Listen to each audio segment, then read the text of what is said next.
আজ সকালে আমরা হুট করে প্ল্যান করি যে আমরা করটিয়া জমিদার বাড়িতে যাব। তারপর সকল বন্ধু বান্ধব মিলে প্ল্যান করে ঠিক প্ল্যান মোতাবেক আমরা বের হয়ে পড়ি করটিয়া জমিদার বাড়ির উদ্দেশ্যে। প্রথমে আমরা ময়মনসিংহ রোড থেকে একটি অটোরিকশা রিজার্ভ ভাড়া নিই। তারপরে আমরা সেই অটোরিকশা দিয়ে পুরাতন বাস স্ট্যান্ডে চলে যাই। পুরাতন বাস স্ট্যান্ড থেকে আমাদের নেক্সট রুট হবে আশিকপুর বাইপাস। আশিকপুর বাইপাস থেকে সোজা 4 লেনের মহাসড়ক দিয়ে আমরা সরাসরি চলে যাব করটিয়া, ঢাকা করটিয়া যে রোডটি আছে সেখানে। ঢাকা করটিয়া রোডের জাস্ট পাশেই হচ্ছে আমাদের কাঙ্ক্ষিত জমিদার বাড়িটি।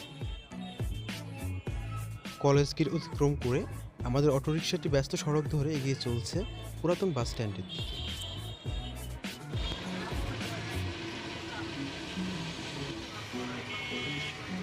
অবশেষে আমরা পৌঁছে গেছি কাঙ্ক্ষিত পুরাতন বাস স্ট্যান্ডে। আমরা পুরাতন বাস স্ট্যান্ড থেকে এখন সরাসরি চলে যাব বামে মোড় নিয়ে আশিকপুর বাইপাস দিকে।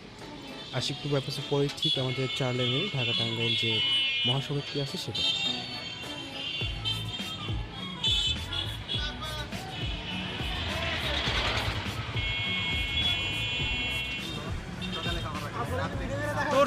তোর জন্য খাবার তো জীবনে রাখা হবে না। তুমি সিরাজগঞ্জ থেকে খাবার নিয়ে আসো। ঘটনা হচ্ছে সকালবেলায় বুয়া যে খাবার রান্না করছিল তা আমরা বাকি 6 জন যারা ছিলাম তারা সবাই খেয়ে ফেলেছিলাম। আমাদের বন্ধু সাথিক আর খাবার পায় নাই। সে 9:30 ঘুম থেকে উঠে না খেয়েই হঠাৎ করে আমাদের সাথে বের হয়ে পড়ে। প্রথম বাস স্ট্যান্ড ছাড়িয়ে আমরা এখন আশিকপুর বাইপাসের খুবই কাছে।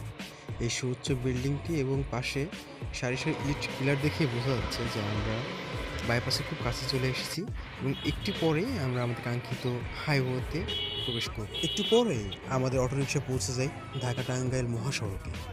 এখান থেকে আমরা সরাসরি সোজা চলে যাব তারুটিয়া, তারপরে করটিয়া বাইপাস হয়ে করটিয়া ঢাকা রোড যেটা আছে সেখানে। 2016 সাল থেকে ঢাকা টাঙ্গাইল মহাসড়কটি 4 লেন করার কাজ শুরু হয়। 4 লেন এখন হয়েও গেছে। তারপরে কিছু জায়গায় এখনও ওভারপাস এবং আন্ডারপাসের কাজ বাকি আছে, সেটাই আপনারা দেখতে পাচ্ছেন।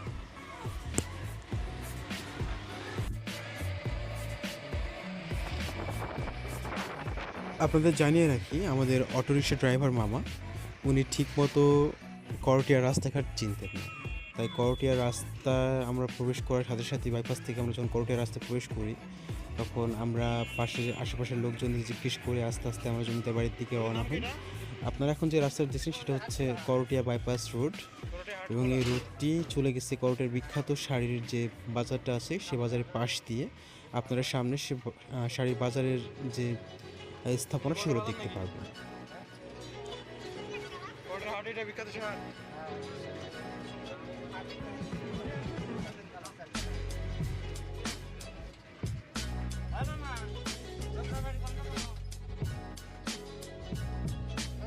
আপনারা রাস্তার দুপাশে যেসব দোকানপাট বা স্থাপনা দেখতেছেন সেগুলো টাঙ্গাইলের করটিয়ার বিখ্যাত শাড়ির হাট নামে পরিচিত এবং এই হাট থেকেই টাঙ্গাইলের বিখ্যাত জামদানি শাড়ি সহ অন্যান্য বিখ্যাত শাড়িগুলো বিক্রয় এবং বিপণন হয়।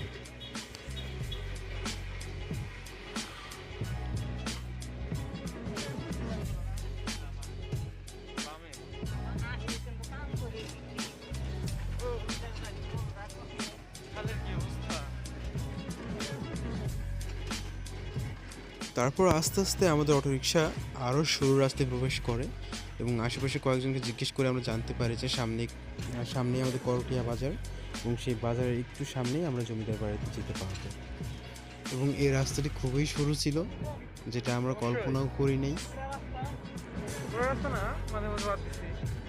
মানে বড় বড় বাজারে যেতে হবে এখন আমাদের। করটিয়া জমিদার বাড়ি হচ্ছে আমাদের সামনে বাজার।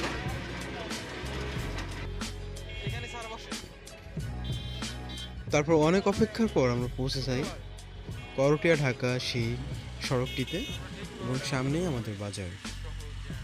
এবং আপনারা দেখতে পাচ্ছেন বাজারে সারি সারি সিএনজি এবং অটোরিকশা এবং বাস চলাচল করতেছে।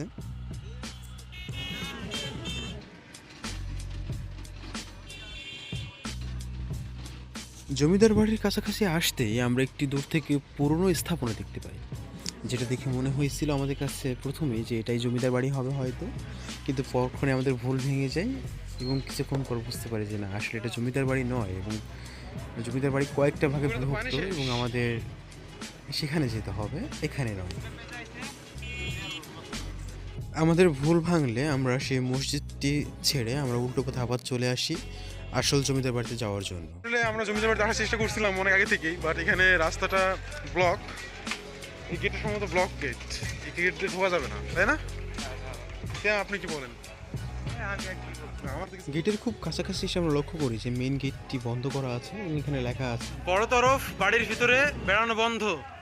বুঝতে পারি না প্রথমে যে এখানে একটা ছোট গেট আছে, এই ভিতরে ছোট গেটটা দিয়ে ভিতরে যাওয়া প্রবেশ করা যায়, কিন্তু ভিতরের পরিবেশ আমার কাছে মনে হচ্ছে একটু চারিদিকে ভিতরে প্রবেশ জঙ্গল। করেই প্রথমে যেটা সবার নজরে আসবে সেটা হচ্ছে ঘন এবং আমাদের জঙ্গল, টিম ভিতরে এবং তারপরে চোখে পড়বে সেই বিখ্যাত জমিদার বাড়িটি যেটা করটিয়া জমিদার বাড়ি হিসেবে পরিচিত। এটা তো বাড়ি। তবে আমরা এখানে একটু সারপ্রাইজের শিকার হয়েছিলাম। এটা বাড়ি। জানতাম না আমরা যে এটা বাংলাদেশ প্রত্নতত্ত্ব অধিদপ্তরের আন্ডারে নেই, এটি একটি পার্সোনাল এবং প্রাইভেট সম্পত্তি, এবং সেখানে অ্যাক্সেস করাটা একটু বেআইনিও হতে পারে অনেক সময়। এখানে যদি বাসাওয়ালা বা প্রপার্টি মালিক চিন্তা ভাবনা করে যে আপনি তার প্রাইভেট প্রপার্টি অ্যাক্সেস করেছেন, সেক্ষেত্রে তিনি লিগ্যাল অ্যাকশন নিতে পারেন। আমরা খুবই আনলাকি ছিলাম কারণ আমরা সেখানে প্রবেশাধিকার পাই নাই। আমরা দূর থেকে ভবনটি দেখতে পেরেছি, বাট আমরা কোনো ধরনের ছবি বা ফটোগ্রাফি করতে পারি নাই, এবং প্রাইভেট প্রপার্টি অ্যাক্সেসের যে বিধিমালা সেই অনুযায়ী আমরা সেখানে ভিডিও ক্যামেরা সরাসরি অনও করতে পারি না, এই জন্য আপনাদের সমস্ত বাড়িটা ভালোভাবে দেখাতে পারতেছি না। একজন ইন্টারেস্টেড ছিল আমরা ভিতরে যাওয়ার ব্যাপারে, বাট কয়েকজন মিলে ডিনাইট করছে আমাদের অ্যাক্সেসটা, এই জন্য আমরা পরে বাইরের দিকে চলে আসছি। তারপর হঠাৎ করে আপনারা যে ক্যামেরায় যে লোকটিকে দেখতেছেন, এই লোকটি সাথে আমাদের কথা হয় জমিদার বাড়িতে ঢোকার ব্যাপারে। উনি আমাদের বিস্তর সহযোগিতা করেন এবং উনি স্থানীয় একজন ব্যক্তি, এবং উনি নিজেই আমাদের সাথে করে নিয়ে অনেকখানি রাস্তা হেঁটে হেঁটে ঘুরিয়ে উনি আমাদের জমিদার বাড়িতে নিয়ে গিয়ে তারপরে আমাদের যেসব জমিদার বাড়িগুলোতে পাবলিক অ্যাক্সেস আছে সেই অংশগুলো আমাদের দেখিয়েছেন। এখন আপনারা যেটা দেখতেছেন এটা হচ্ছে জমিদার বাড়ির পিছনের দিকের অংশ, এবং এটা হচ্ছে পুকুর। এখানে বেশ কয়েকটি পুকুর আছে এবং আমরা ভিতর দিকে চলে যাচ্ছি। যেতে যেতে একটা বিষয় আমরা খেয়াল করলাম, এখানকার স্থাপত্য শৈলী একটু ভিন্ন ধাঁচের এবং বেশ পুরনো।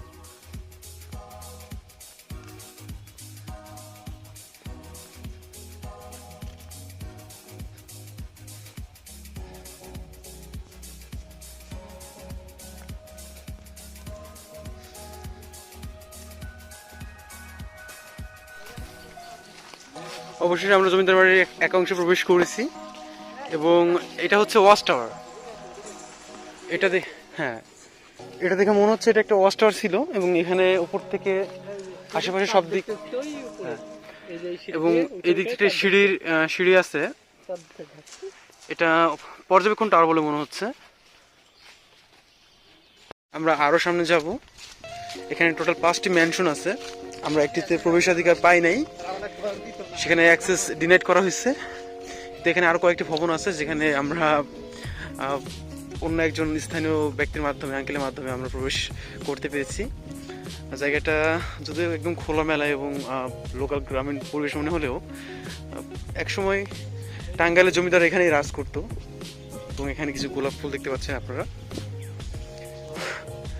এবং মূল ভবনটা হচ্ছে এটা হচ্ছে রোকেয়া মহল। আপনারা ভিডিও ফুটেজে যে ধ্বংসপ্রাপ্ত ভবনটি দেখলেন সেটি রোকেয়া ভবন বা রোকেয়া মহল নামে পরিচিত ছিল, এবং সেটার নাম ইংরেজিতে খোদাই করা আছে রোকেয়া মহল নামে। তার মানে এটা বোঝা যাচ্ছে এটা খুব বেশি পুরাতন নয়, এটা 19 শতাব্দীর দিকেই হবে, এবং ভবনটি প্রায় ধ্বংসের মুখে দাঁড়িয়ে রয়েছে। বাংলাদেশ প্রত্নতত্ত্ব অধিদপ্তর এই ব্যাপারে কোনো ধরনের পদক্ষেপ গ্রহণ করেন নাই, এবং জমিদারদের যারা উত্তরসূরি রয়েছে তারাও এই ব্যাপারে উদাসীন, সেটা দেখেই বোঝা যাচ্ছে। এবং সেখানে একটি বেসরকারি কোচিং সেন্টার খোলা হয়েছে এবং সেখানে কিছু বাচ্চা পড়াশোনা করতেছিল, সেটা আমরা দেখেছি। তার পাশে একটি মাজার রয়েছে, মাজারে টোটাল 4 জনের কবর রয়েছে যারা এই জমিদার বংশেরই হয়তো কেউ হবেন, আমরা ডিটেল জানি না এবং ডিটেল জিজ্ঞেস করাও হয়নি। আমরা স্থানীয় ওই আঙ্কেলের সাথে ভিতরে প্রবেশ করেছিলাম এবং কবর দেখেছিলাম, এবং পাশে একটি পুকুর রয়েছে যার ব্যাপারে আপনাদের একটু পরেই আমরা জানাবো। গরম কেন?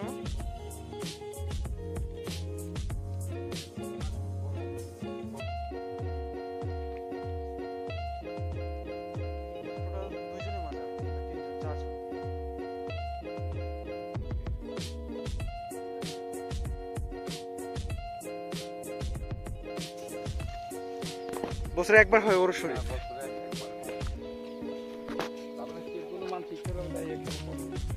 আচ্ছা, এটা বর্তমানে কোচিং হিসেবে পরিচালিত হচ্ছে। এটা পুকুর, যে ক্লাসে তুমি ভর্তি হবা নাকি? এটা হচ্ছে পুকুর।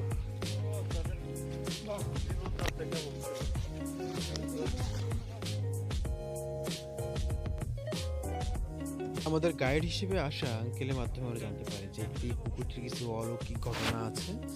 এখানে নাকি কোনো ব্যক্তি একসময় দাঁড়িয়ে ছিল, বসেছিল, পুকুর থেকে কি যেন একটা উঠে এসে তাকে নিয়ে যায় এবং পরবর্তী তার লাশ ভেসে ওঠে। আসলে এই ধরনের ঘটনা বাংলাদেশের বিভিন্ন কোনায় কোনায় ছড়িয়ে ছিটিয়ে রয়েছে, যেটা অবিশ্বাস্য হলেও মুখে মুখে রুটিকে এমন একটা অবস্থা হয় যেটা না বিশ্বাস করে উপায় থাকে না, এবং এটাই অনেক সময় বাস্তব হিসেবে ধরে নেওয়া হয়। আসলে রোকেয়া মহলটা এখন একটি কোচিং সেন্টার হিসেবে পরিচালিত হচ্ছে। সেখানে আপনি দেখতে পাচ্ছেন শ্রেণীকক্ষ।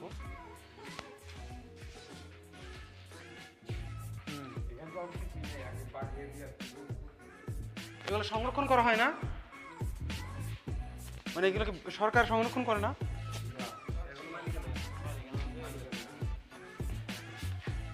বাঘের মূর্তি ছিল সেখানে, এখন বাঘের ছবি। কয়েকটি ভবন আছে, সেই ভবনগুলো সম্পূর্ণভাবে তালাবদ্ধ করা।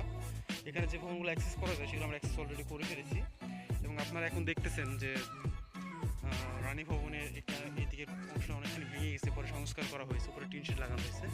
এখানে অস্থায়ীভাবে একটি কোচিং সেন্টার পরিচালনা হয়।